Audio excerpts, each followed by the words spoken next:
This is Lisa from Mobile Tech Review, and this is the Samsung Galaxy Tab 7 Plus.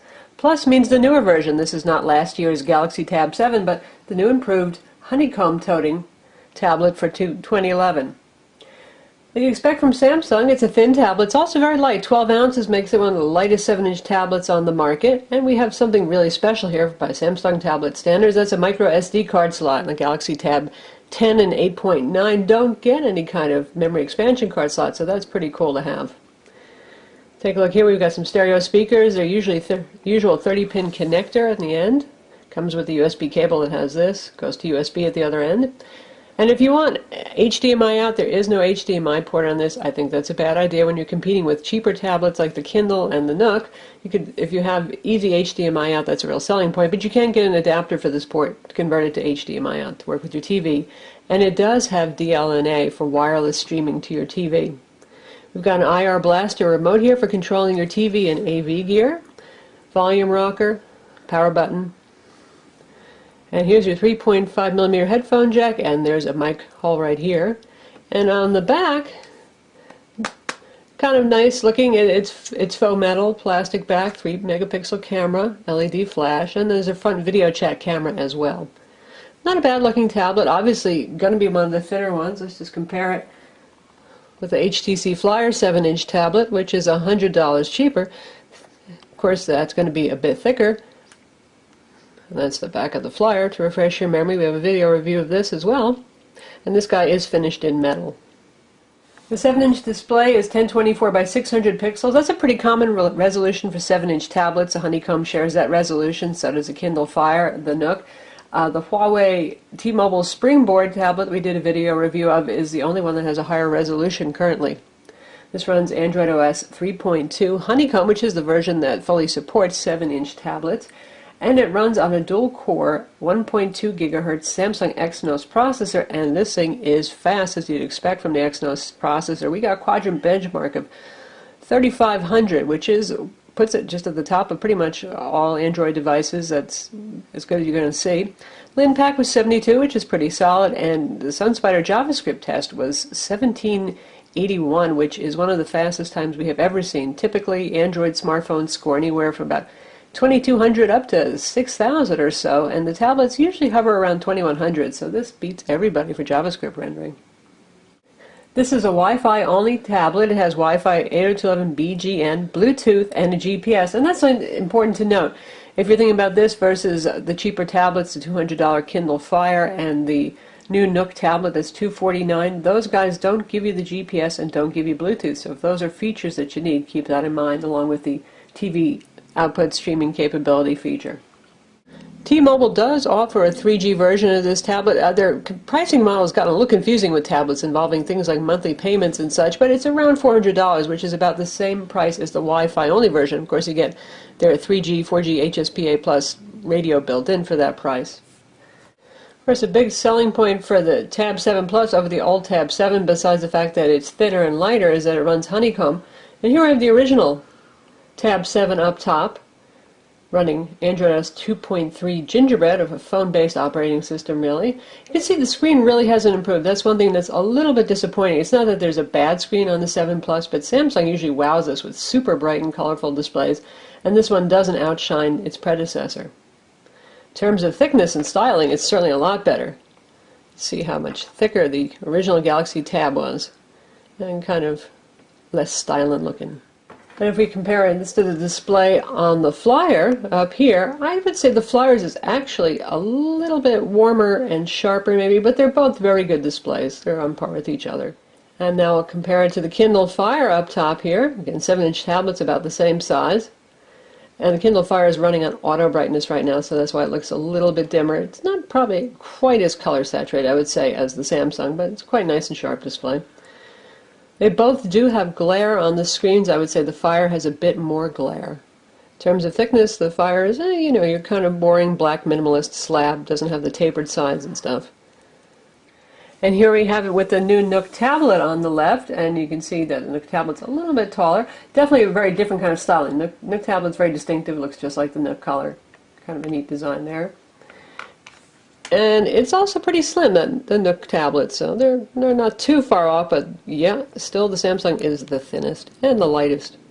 And here we have it with the Samsung Galaxy Tab 10.1 in the back. Obviously a big difference in size there. You could just about fit two of them in the same space. See how the Tab 10.1 screen is a little bit brighter though, a little bit more vivid. Samsung has customized the user interface with their TouchWiz software, much like we saw the downloadable customizable software for the Galaxy Tab 10.1. It didn't originally ship with it, but they added it later. And that gets you these handy clock widgets, weather, that kind of stuff. And if you don't like them, you can take them off. Just press and hold and drag them off. We've got their email widgets, some bookmark widgets, buddy widgets. Not quite as useful probably having buddy widgets because this does not have a telephone built in. And we've got their social hub for social networking. Not a bad app for Twitter and Facebook. Calendar application. Widget here. It's a nice calendar. Great month view. And you can switch to week view, day view. They did a nice job with it overall with the calendar.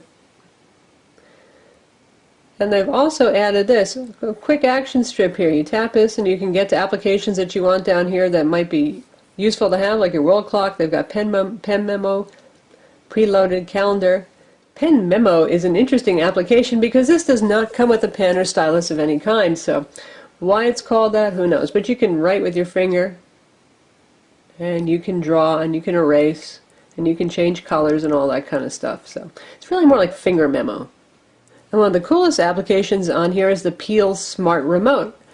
That works with the IR Blaster that we saw here. And this is an interesting thing. When you set it up, it doesn't say, enter your remote codes, go ahead and get geeky. It just tells you to get within 8 feet of the gear that you want to control, your TV, your receiver, whatever. And it tries out codes for you once you tell what brand you have. And it supports about 8 major brands of TVs, about 10 for receivers, that kind of thing. And it works pretty well, actually, to set things up. Once you've done that, you tell it your zip code, then choose your cable provider, and instead of being the usual focusing on controlling your gear with buttons everywhere for controlling your gear, this is really more content focused. So you can see here it's looking at some popular stuff that folks might be interested in. You can switch just to sports programming in your area. So the gear that it controls is really based on what you want to watch. And so there's an all-on, all-off function, that kind of thing. But it's very different from Sony's AV remote with the Sony Tablet S that we did a video review of, where again it's more gear-oriented, not so much a TV grid kind of thing. So it's interesting, it's fun, it's a great couch buddy. And as to which style you prefer, something that's more programming-oriented versus control all your buttons, well, that's up to you. We've also got Samsung's App Market on here, which we've seen on all their other tablets, and that's a sort of vetted marketplace. So you can get most of the same, or there's a lot of overlap with Android applications on the Android market. You don't have as many, there are not several 100,000 as there are with the Android market, but you do have access to the regular Android market with this as well, so no worries there. We've got Samsung's Media Hub for purchase and rental of movies and TV shows. Standard Google Maps, YouTube Player to Google Music Player. All the basics are on board here. Google Books is here. Got Amazon Kindle preloaded as well. Of course, you can put it on the BNN Nook app, Aldico, any ebook reading application that you like. We have Polaris Office here as well, for those of you who want to work with Office files.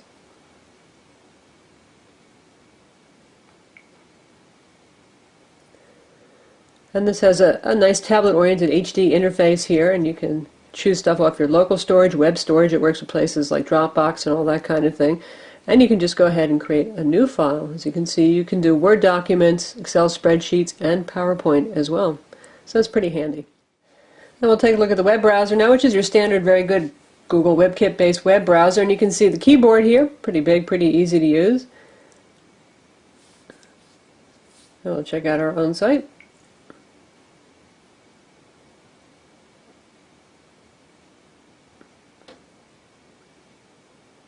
And that loads pretty quickly over Wi-Fi, as it should, with good rendering. Flash ads not bothering it too much. Pinch zooming, fast and smooth. And we'll check out Flash Player. It does have Adobe Flash Player 11. And you can also use just the standard YouTube player for YouTube videos as well, but Flash is handy if you want to play some Flash-based games or look at something that's not on YouTube.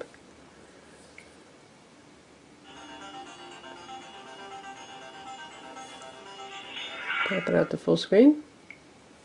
480p. Looking pretty sharp. I'm Lisa from Mobile Tech Review, and this is you can hear those speakers. They're pretty loud. Samsung does a good job at tablet speakers. Video player, you name it, everything to consume. Controls are responsive. That works quite well. And you've got a tabbed interface here, so as always you can open up new tabs, and you've got your most visited sites pre-populating by default. Now we'll check out video playback, and we're just going to use the standard gallery application to do that, where we can use Samsung's video player as well. And we'll go for our usual 1080p high profile video for challenge. Higher resolution than you need for this internal panel, but in case you want to stream this out to a TV or you do get the HDMI adapter. I've got nothing against your friends. I like your friends. Well, things have obviously changed for Plays us. perfectly smoothly. I have to help Charles finish his movie. It'd be good for you to spend some time with kids. You don't run around with cameras and monster. I understand you have concerns about our cargo. Colonel, there isn't anything else that I should know, sir. I can assure you the answer is no. We've got calls from And TouchWiz adds a couple of extra little customizations here. Instead of just the standard basic Android menu here, you have a little quick access to all your wireless radios, your sound, your auto rotation control, and all that kind of stuff too, which is handy. It's nice. So that's the Samsung Galaxy Tab 7 Plus. Is available now, and it's $399 for the 16 gig Wi-Fi version, about the same price for the T-Mobile 3G, 4G HSPA Plus version as well. It's one of the slimmest, lightest 7-inch tablets on the market. It's very fast, and it's more capable in some ways certainly than the Nook and the Fire, so it should be more expensive. And I think its biggest competition really is the HTC Flyer, now that that's dropped down to $299.